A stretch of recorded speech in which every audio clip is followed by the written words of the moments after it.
रमेश एक छोटा किसान था। उसका बेटा अमित शहर में नौकरी करता था।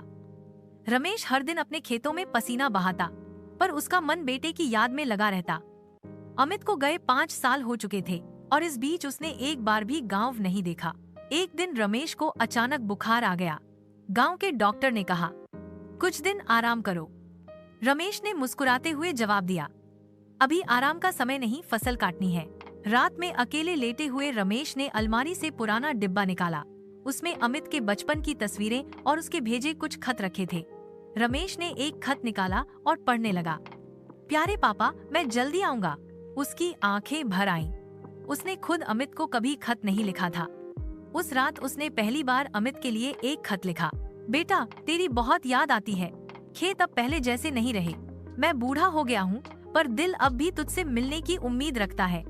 अगर हो सके एक बार गांव आ जा। खत पूरा करके रमेश ने गहरी सांस ली। अगले दिन सुबह उसने गांव के पोस्टमैन को बुलाया, लेकिन तभी दरवाजे पर आवाज आई, पापा। रमेश चौंक कर उठा। सामने अमित खड़ा था, बैग लिए, मुस्कुराते हुए। रमेश की आंखों में आंसू आ गए। वह खत हाथ में लिए था और धीरे धीरे हंसते हुए बोला, लगता है ये खत अब भेजने की जरूरत नहीं। अमित ने दौड़कर अपने पिता को गले लगाया। दोनों बिना कुछ कहे लंबे समय तक एक दूसरे को थामे रहे। उस पल में सारे शिकवे, सारी दूरी मिट गई थी। एक दिन एक शेर जंगल में जख्मी हो गया। उसके पंजे में कांटा चुभ गया था। तोता उसके आस पास मंडराने लगा और कबूतर तुरंत एक दर्द कम करने वाली जड़ी बूटी ले आया। तोते ने कांटा बेक, शेर निकला और कबूतर ने पत्ते से घाव बांधा। शेर ने आंखों में आंसू लेकर कहा, तुम दोनों छोटे हो, पर दिल शेर से भी बड़ा है। तब से तीनों अच्छे दोस्त बन गए। अठेर हूँ, सीख, मदद करने के लिए साइन नहीं, नियत बभी होनी चाहिए।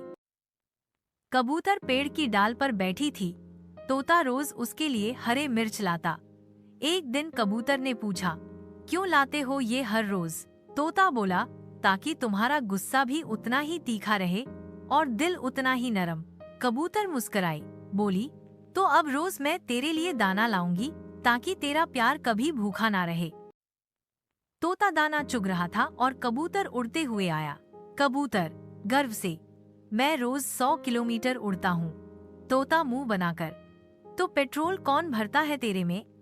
कबूतर चुप, फिर धीरे से बोला, हवा हवाई हूँ मैं, पेट्रोल नहीं, स्टाइल उड़ाता हूँ। तोता हंसते हुए, स्टाइल से नहीं, दाने से पेट भरता है मेरे भाई। दोनों हंसते हुए उड़ जाते हैं। एक बार की बात है, एक कबूतर और एक तोता पेड़ की डाल पर बैठे थे।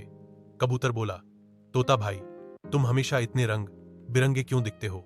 मैं तो बस सफेद ही हूँ। तोता हंसा और बोला, क्योंकि मैं अपने रंगों पर गर्व करता हूँ और तुम अपनी उड़ान पर, हर किसी की खूबी अलग होती है। कबूतर मुस्कुराया, सही कहा दोस्त, असली खुशी अपनी पहचान में है। दोनों खुशी से उड़ गए, अपनी अपनी दुनिया में चमकने। एक बार की बात है, एक कबूतर और एक तोता पेड़ की डाल पर बैठे थे। कबूतर बोला, तोता भाई, तुम हमेशा इतने रंग बिरंगे क्यों दिखते हो? मैं तो बस सफेद ही हूँ। तोता हंसा और बोला, क्योंकि मैं अपने रंगों पर गर्व करता हूँ और तुम अपनी उड़ान पर, हर किसी की खूबी अलग होती है। कबूतर मुस्कुराया, सही कहा दोस्त, असली खुशी अपनी पहचान में है। दोनों खुशी से उड़ गए, अपनी अपनी दुनिया में चमकने। एक तोता और कबूतर पेड़ पर बैठकर आम खा रहे थे। तोता बोला, तुम्हें हमेशा शांत रहता है, कैसे? कबूतर मुस्कुराया, क्योंकि मैं दिल से उड़ा करता हूँ, सिर्फ पंखों से नहीं। दोनों हंस पड़े और दोस्ती और गहरी हो गई। यूं जी। तोता और कबूतर एक खाली मैदान में आए। तोता बोला, चलो यहाँ दोस्ती का पेड़ उगाते हैं। दोनों ने मिलकर एक छोटा बीज बोया, उस पर पानी डाला और मुस्कुराए। कबूतर बोला, जहाँ प्यार होगा वहाँ एक पेड़ जरूर उगेगा। और आसमान से हल्की सी बारिश गिरने लगी। सीख, दोस्ती का बीज मिलके बोए तो हर मौसम खिल उठता है।